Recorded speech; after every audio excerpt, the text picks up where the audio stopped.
gentlemen, you are all by now familiar with the brutality and the dastardly manner in which 26 innocent lives were prematurely terminated at Pahalgam on the 22nd of April.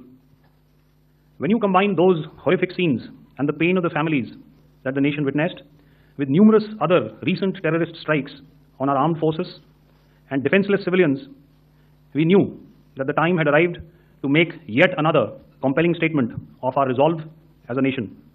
Operation Sindoor was conceptualized with a clear military aim to punish the perpetrators and planners of terror and to destroy their terror infrastructure. What I do not state here, of course, is the often stated determination of India and its intolerance to terror. It set into motion a very diligent and microscopic scarring of the terror landscape across the borders and the identification of terror camps and training sites. The locations that emerged were numerous, but as we deliberated more, we realized that some of these terror hubs were now bereft of any presence and had preemptively been vacated, fearing retribution from us. There was also a term of reference and our own binding, self-imposed restriction to target only terrorists and thus prevent collateral damage. There were 9 camps that you are now all familiar with, which were confirmed by our various intelligence agencies to be inhabited. Some of these were in PoJK, while there were others that were located in the Punjab province in Pakistan. Nefarious places such as Muridke, the hub center of the Lashkar-e-Taiba, has over the years bred infamous characters such as Ajmel and the likes of David Headley.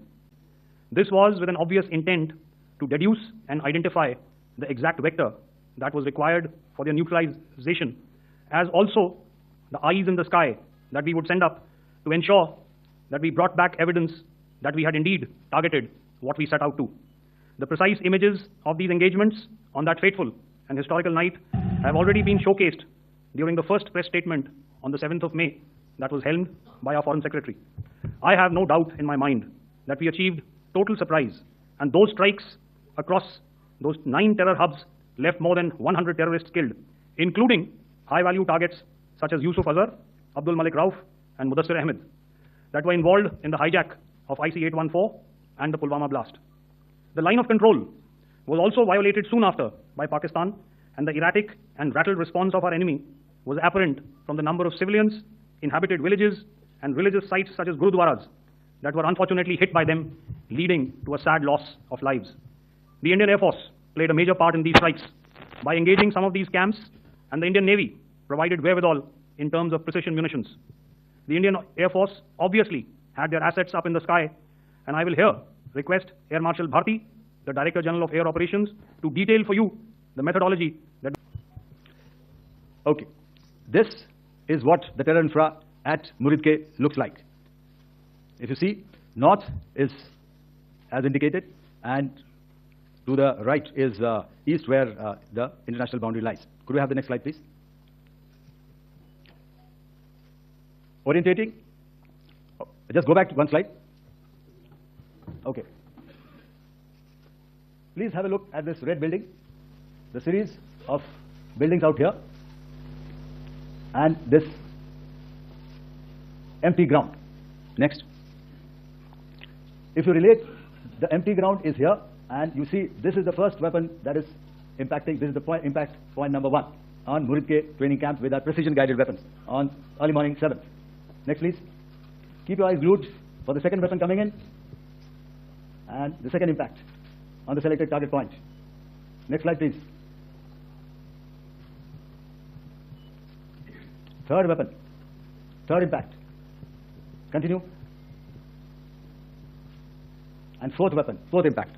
So through these targeted and precision targeting, we addressed the target at Muridke, which was the terrain infrastructure.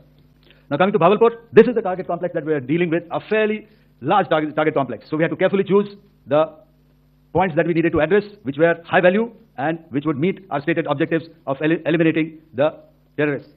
I would like to draw your attention to this red canopy, and in relation to that, I would cover the targets. One target system is a series of buildings here, other one here, and other one out here. Next slide, please. This is how it looked before, and this is how the building looked after the impact of the weapon. And orientation in relation to this red canopy, you can see here. Next, please. Before, next, and after. The roofs have completely collapsed. Next. This is the target system. Next. Precision targeting, and we've achieved our objectives here. Next. Well aware and familiar with the congenital and impulsive nature of our adversary, and even though we did attempt to reach out and communicate our compulsions to strike at the heart of terror to my counterpart in the immediate wake of Operation Sindoor, the request was brusquely turned down, with an intimation that a severe response was inevitable and in the offing. We were, of course, prepared. Operations on the 7th and the 8th, Air Marshal Bharti spoken about. On the night of 8th and 9th of May, they flew drones and aircrafts into our airspace all across the borders